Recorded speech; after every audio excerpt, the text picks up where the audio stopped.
Good day, everybody.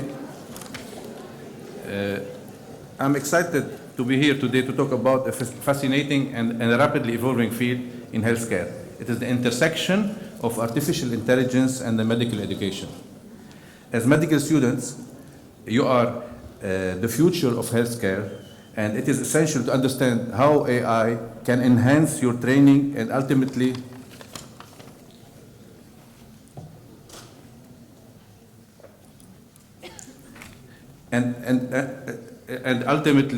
its use in medical simulation, diagnosis, treatment, and personalized medicine.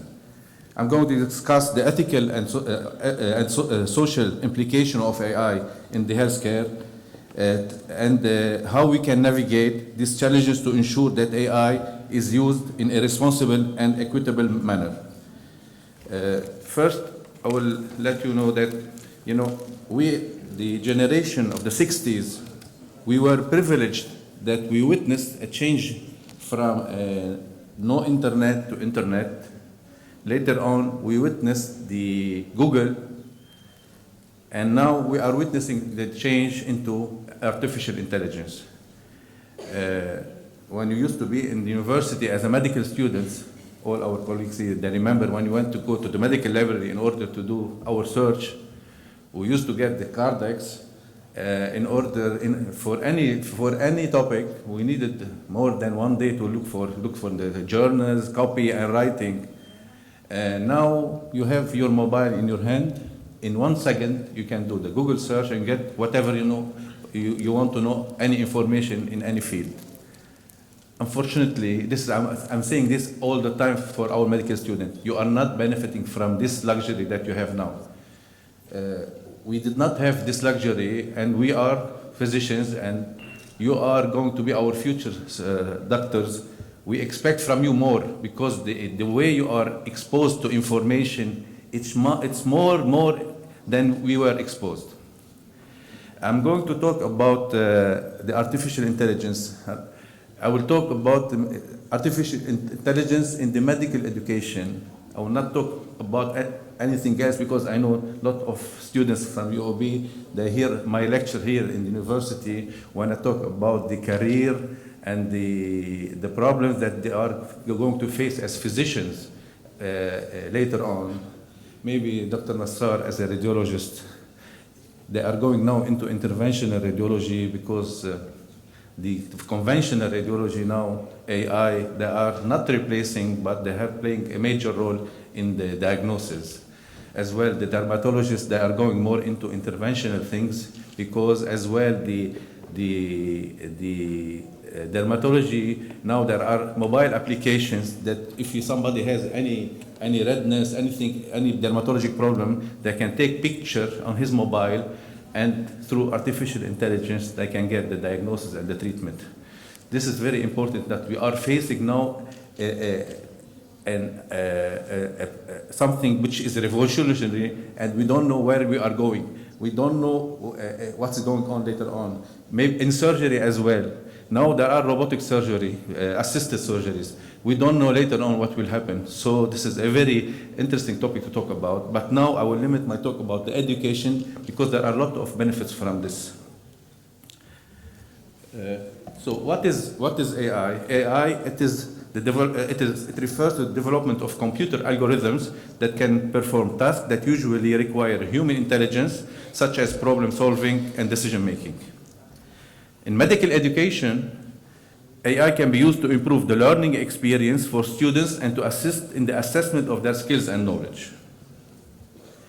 We all know about industrial revolution. We are now in the fourth industrial revolution. First, the first industrial revolution, it was mechanical. The second, it was more into electricity. The third is about internet. Now we are in the fourth industrial revolution. We are talking about the big data, predictive analysis. We're talking about the blockchain technology. We're talking about Internet of Things.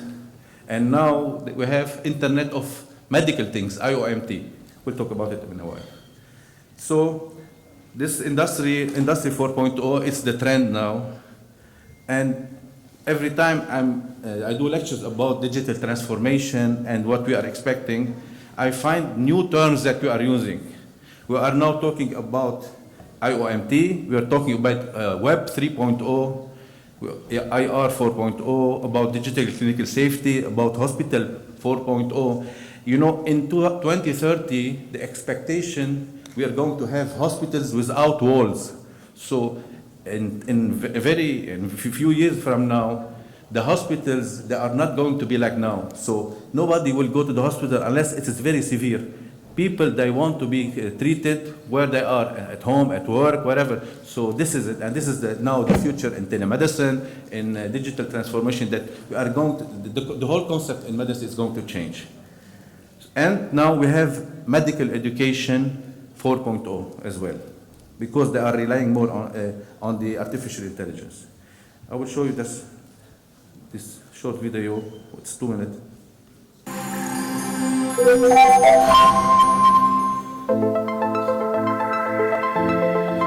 Artificial intelligence is revolutionizing medicine, but how can this potential be used in the best possible way? For example, if a patient is worried about their health, they can quickly obtain initial diagnoses with a symptom checker app. The app also helps patients decide whether they should see a specialist, and if so, which one.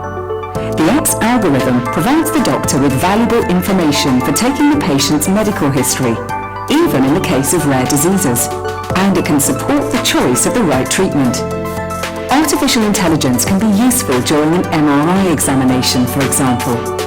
MRI images consist of hundreds of thousands of individual image data in which neural networks recognize patterns and calculate the probabilities for certain diseases.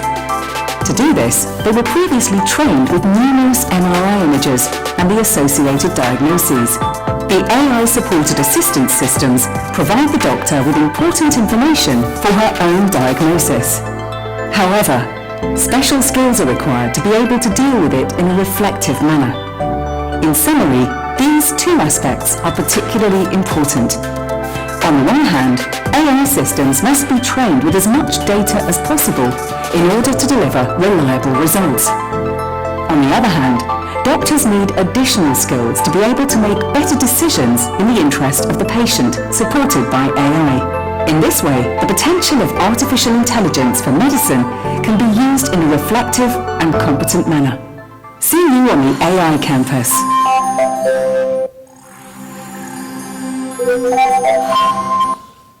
So when you're talking about artificial intelligence in medical education, we're talking about virtual patients to train students on personalized learning, medical imaging analysis, medical and surgical simulators, and intelligent tutoring systems. I'll show you some case studies in the medical education. We have the Cockbooks, the platform personalized the learning. This is a platform that personalizes the learning experience for each student based on their strengths and weakness. The learning space is another application by CAE. It is a platform that uses machine learning algorithms to adapt the simulation to the learning skill level and provides personalized feedback. You know, now we are talking about AI because simulation are present since long time. I'm talking now about the advancement in the medical education. I'm not talking about the already present. There is the HoloLens, a Microsoft HoloLens. It is a mixed reality headset that is used in medical education. It uses AI to provide interactive three-dimensional visualization of anatomy and medical procedures. We have the Melissa project. It is AI-powered virtual assistant. It is used in medical education and uses natural language processing to answer students' questions and provide personalized feedback.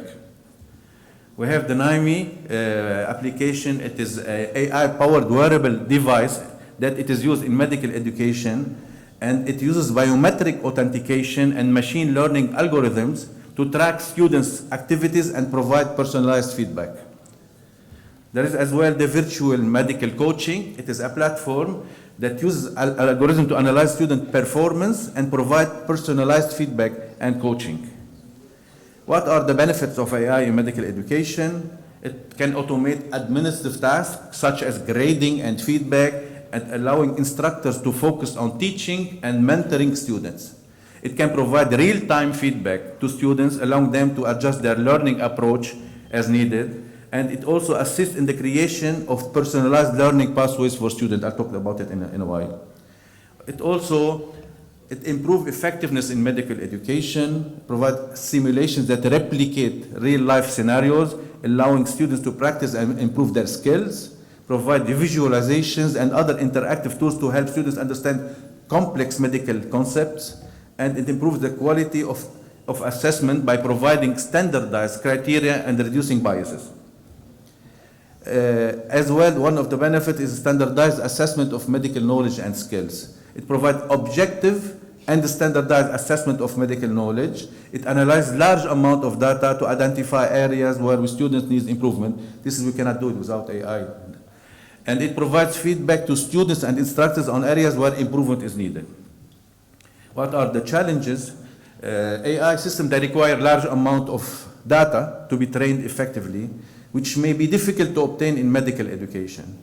AI may not always be able to accurately mimic the complex decision-making processes used by experienced clinicians, and there is a risk that reliance on AI could lead to a reduction in human interaction and the development of critical thinking skills.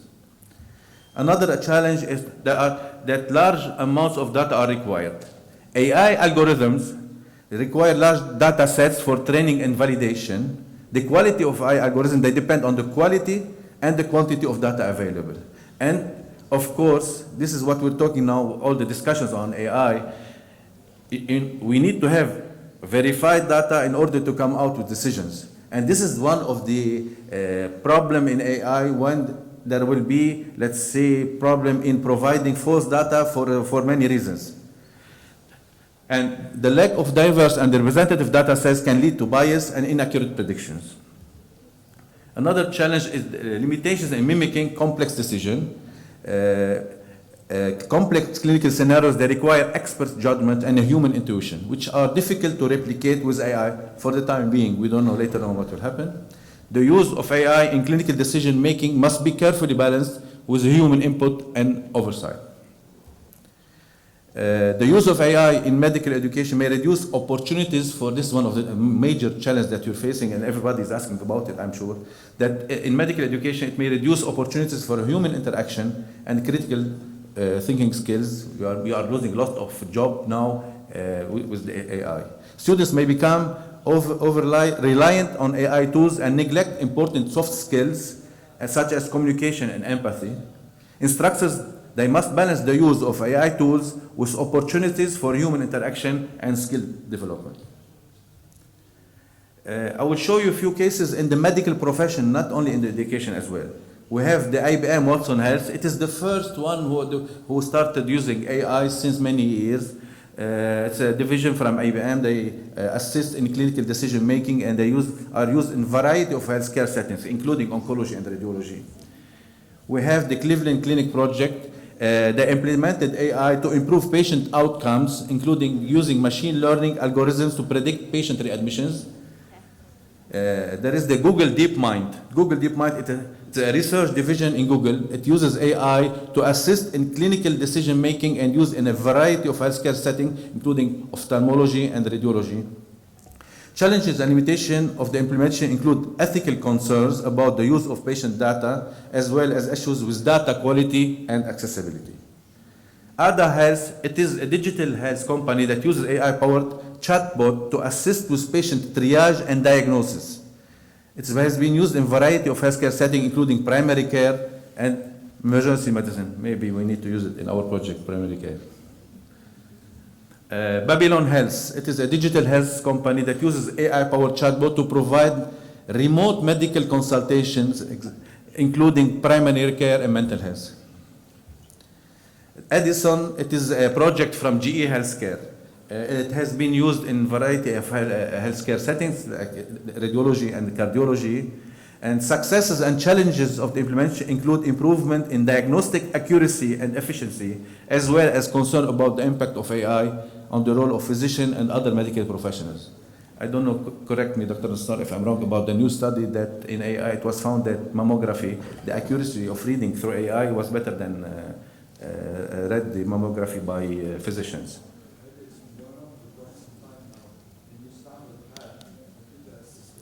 Yes.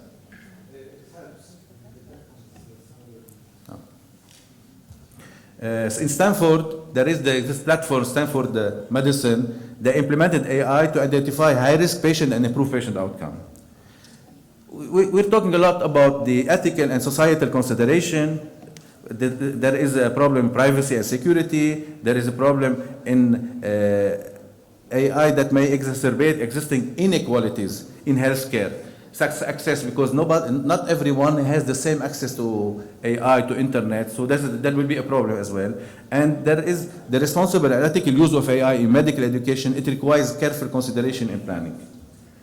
Again, this is the ethical, societal, bias and discrimination, data privacy, responsibility and accountability, the transparency and explainability, because sometimes now you are all using ChatGPT, which is the only available now, but there are a lot of applications. We have to know about the data should be transparent and explainable.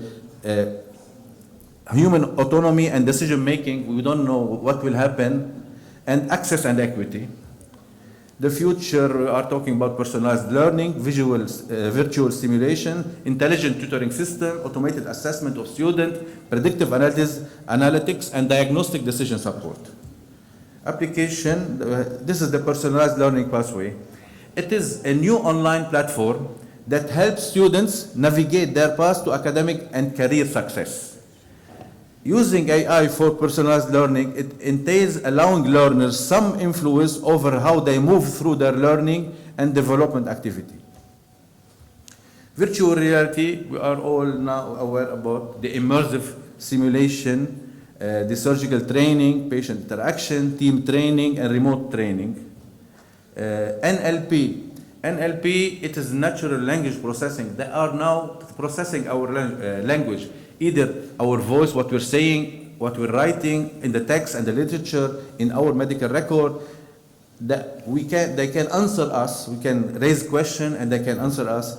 They will translate our language, and there is personalized learning as well. So it's not. It's so each one they study their character, and they will teach him according to his personal character. The challenge is limited understanding of how AI works so far, data quality and accessibility, regulatory and ethical issues. About the understanding, AI algorithm can be complex and difficult to understand. Physicians and other medical professionals may lack the technical expertise to evaluate and interpret AI generated insight.